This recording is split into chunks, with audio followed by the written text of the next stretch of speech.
बिस्मिल्लाहिर्रहमानिर्रहीम। आज की वीडियो उन लोगों के लिए जिनको कभी ना कभी अपने मेल कैट के साथ यूरिनरी ट्रैक्ट इन्फेक्शन का इशू हुआ और उनको समझ नहीं आई कि उन्होंने एक्चुअली करना क्या है।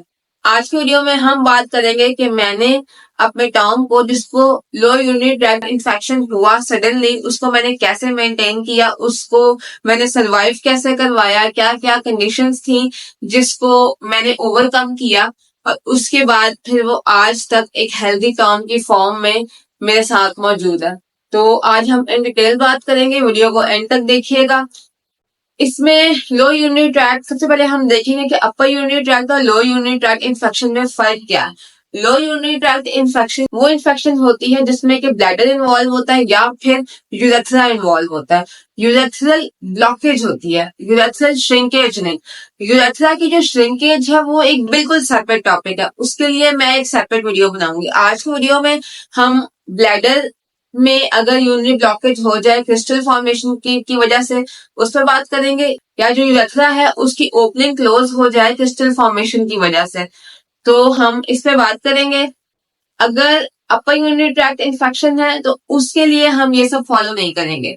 जब भी आपके वेटनेरियन आपको अल्ट्रासाउंड या एक्सरे करने के बाद आपको ये बताएं कि आपका जो टॉम है उसके किडनी में स्टोन्स हैं, तो फिर उसको अपर यूरिनरी ट्रैक्ट इन्फेक्शन है, ना कि लो यूरिनरी ट्रैक्ट इन्फेक्शन। लो यूरिनरी ट्रैक्ट इन्फेक्शन सिर्फ और सिर्फ इन दो पार्ट्स के साथ ही एसोसिएटेड है और इसमें सर्वाइवल के चांसेस काफी ज्यादा हो जाते हैं। अब हम बात करते हैं कि मैंने अपने टॉम को मेंटेन कैसे किया। बिल्कुल एक आम गाइडलाइन की तरह, जैसे कि हम वेटनेरियंस, जैसे कि मैंने ही आपको अपनी पिछली वीडियो में गाइडेंस दी थी कि आपका जो टॉम है उसको कैथेटर पास होगा 5 या 6 दिन बाद, उसका कैथेटर रिमूव हो जाएगा। यही सब मैंने किया, मैंने कुछ अलग से कुछ नहीं किया। लेकिन इस सब में मैंने क्या किया, मैंने इस सब में ये किया, एज अ वेटनेरियन मुझे बहुत से लोग यही कहेंगे कि मैं होम्योपैथिक ट्रीटमेंट की तारीफ कर रही हूँ। मैं होम्योपैथिक ट्रीटमेंट की हमेशा से तारीफ करती थी क्योंकि मैं एज अ ह्यूमन भी बहुत ज्यादा कंज्यूम करती हूँ होम्योपैथिक ट्रीटमेंट को। तो जो भी मुझे इश्यूज हैं मैं उसके लिए होम्योपैथिक ट्रीटमेंट ही लेती हूँ हमेशा। तो इसकी वजह से मेरा होम्योपैथिक ट्रीटमेंट में बहुत ज्यादा ट्रस्ट है। तो मैंने क्या किया कि मैंने होम्योपैथी की जो मेडिसिन है उसको अप्रोच किया और उसको मैंने रिसर्चेस के साथ कनेक्ट किया। मैंने देखा कि जो होम्योपैथिक मेडिसिन है इसमें एक है जिसका नेम है कैंसिस 30।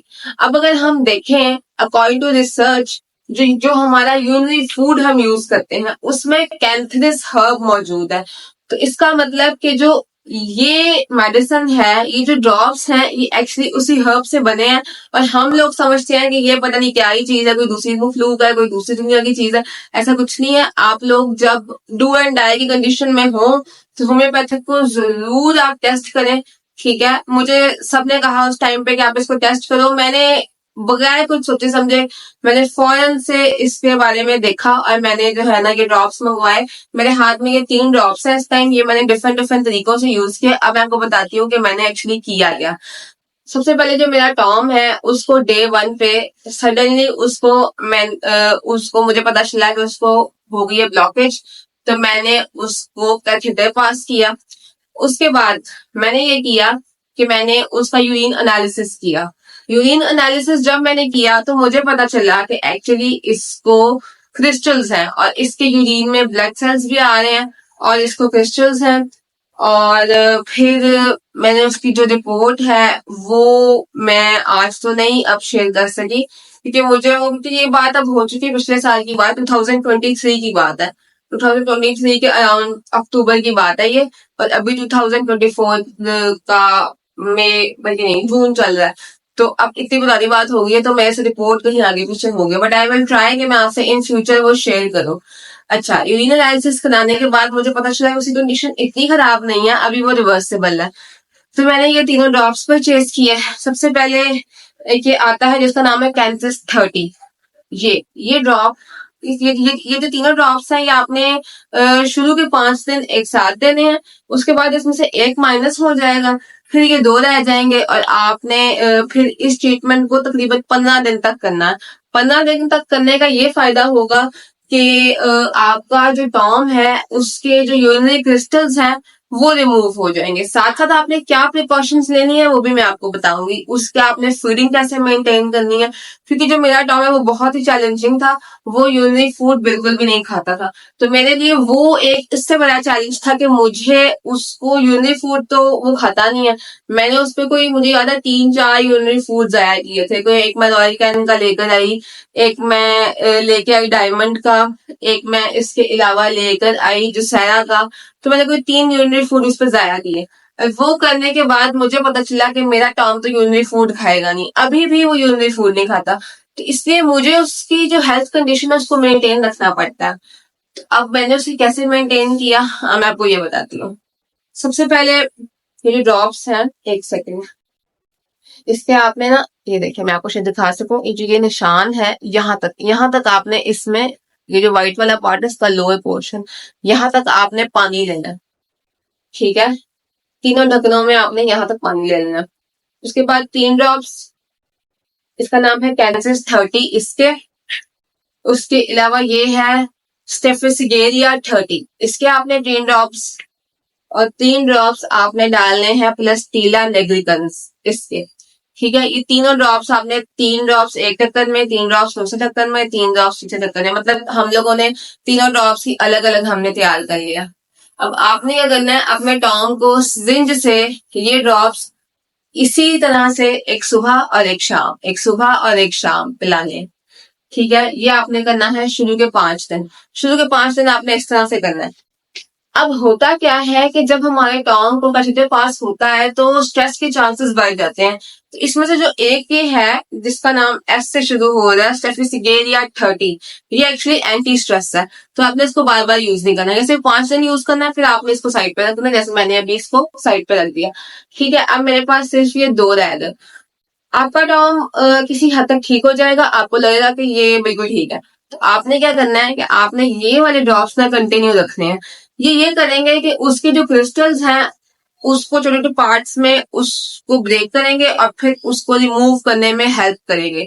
साथ ही साथ आपने ये करना है, जैसे अगर आपका टॉम मेरे टॉम की तरह है, तो आपका टॉम अगर नहीं यूनिक फूड खा, जैसे मेरा टॉम नहीं खा रहा था, तो आपने ये करना है कि आपने उसको डेली बेसिस पे चिकन बॉईल करके उसको दिन में एक बार यखनी जरूर पिलानी है, अगर वो नहीं पीता। जैसे अभी मेरे टॉम ने नया नया शुरू किया है एक ड्रामा कि वो यखनी नहीं पीता, तो मैं उसको तकरीबन 20 ml पानी अपने हाथ से पिलाती हूँ।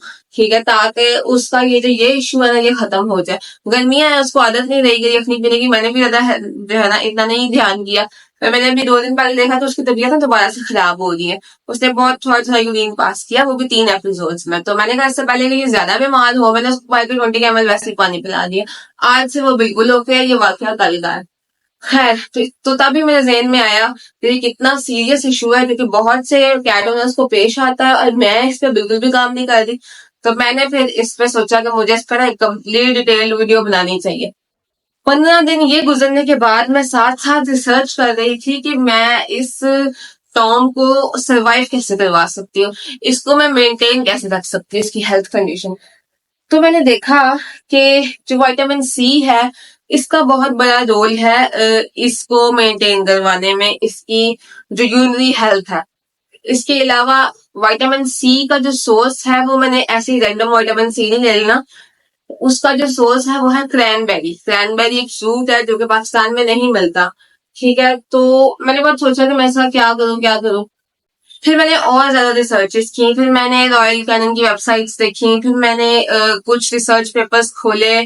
मैंने कोई पिछली 20 सालों की रिसर्चेस जब खोल के देखी तो मुझे पता चला कि हमारा जो क्रैनबेरी है, क्रैनबेरी का जो जूस है वो बहुत ज्यादा इफेक्टिव है अगेंस्ट यूरिनरी ट्रैक्ट इन्फेक्शन, और बाहर के मुल्कों में बाकायदा इसके सप्लीमेंट्स मौजूद हैं।